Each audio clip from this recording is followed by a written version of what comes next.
The Vancouver Canucks. First-year head coach Adam Foote takes over a team that missed the playoffs for the fourth time in the last 5 seasons and 8th time in the last 10 campaigns. One upside statistically for them, their penalty killing, third in the league, 82.6%. But besides that, Neil, I want to turn back the clock to a year ago when we did the summer cooler with Vancouver. They were coming off that second round 7-game loss to the Edmonton Oilers in 2024, and there was so much promise. They re-signed Elias Pettersson and Filip Hronek. They also retained Tyler Myers, Dakota Joshua, Teddy Bluger, and they signed as free agents Jake DeBrusk, Derek Forbert, Denton Hyman, Kiva Sherwood, and Vincent Desharnais. And yours truly, and I have fallen on the sword with this one all season going back to last year, that I thought this team had everything filled in. And then it was one fiasco after another. It was Pettersson and J.T. Miller not getting along. It was the Brock Boeser contract. It was the Thatcher Demko injury. And it was whether or not Rick Tocchet was going to extend as head coach with the team in his third and what it turned out to be final season. The team didn't start well. They never really gained traction. And I think behind Nashville, you could argue they were perhaps the most disappointing team in the NHL last year. Oh, easily. They were in first place. It's funny, you read their statistics that you said that they missed for the 4th time in 5 seasons. And the time they made it, they ended up in first in their division. When does that ever happen? That you, 4 out of 5 years, you don't make the playoffs, but the one year you did, you hung a banner up for it.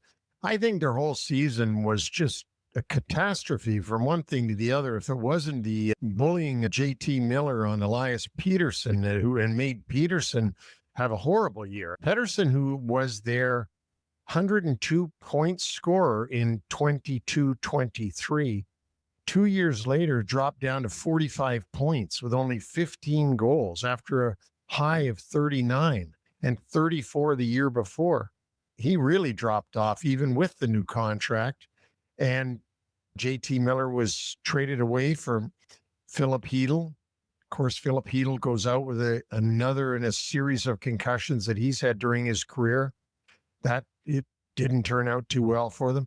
Brock Boeser, who is one of their best players, easily was allowed to try free agency, although he did sign back with the Canucks. The fact is that he could have walked away and decided not to. So there was a lot of things. The Rick Tocchet thing, was he going to come back? Was he not?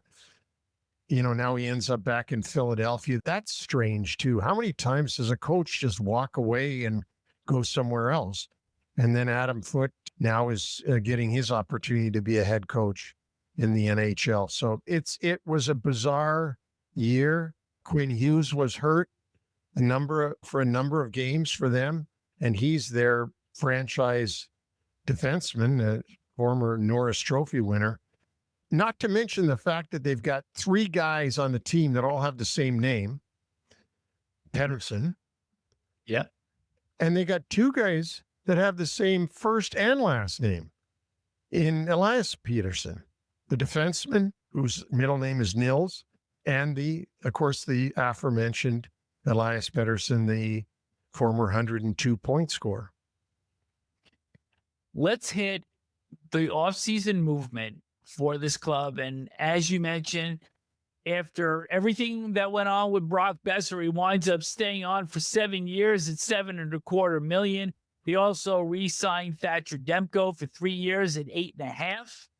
They also keep center RFA Aatu, who's slated in as a third center behind Pettersson and Filip Chytil. In terms of one other significant add, get Evander Kane from the Oilers, gives him a little bit more jam up front. He comes in on June 25th. They also signed P.O. Joseph, who's not qualified by the Pittsburgh Penguins, and Chase Stillman, who was acquired in a trade with the Pittsburgh Penguins for goaltender Artur Silovs.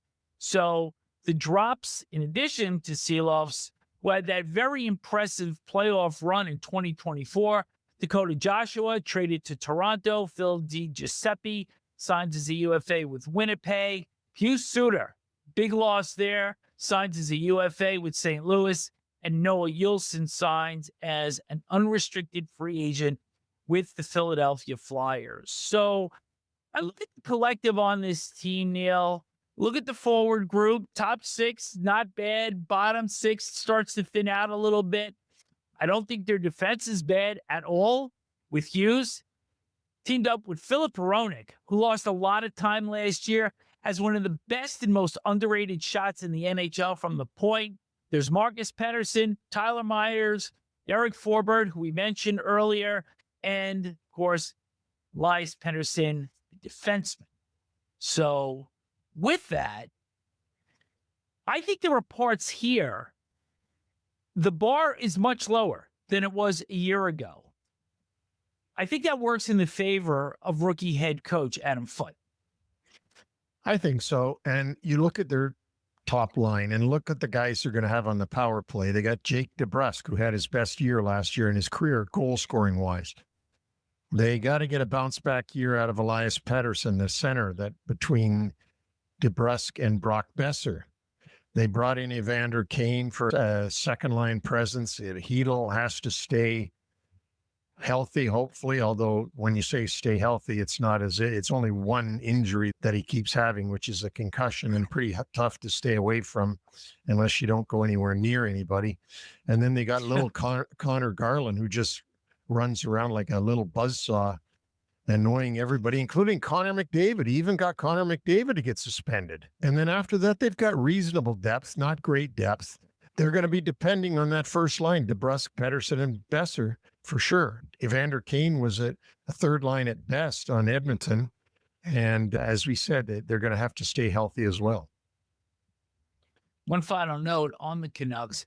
Connor Garland, career year last year. He extends with the Canucks 6 years, $6 million per, and that will be effective starting with the 2026-2027 season.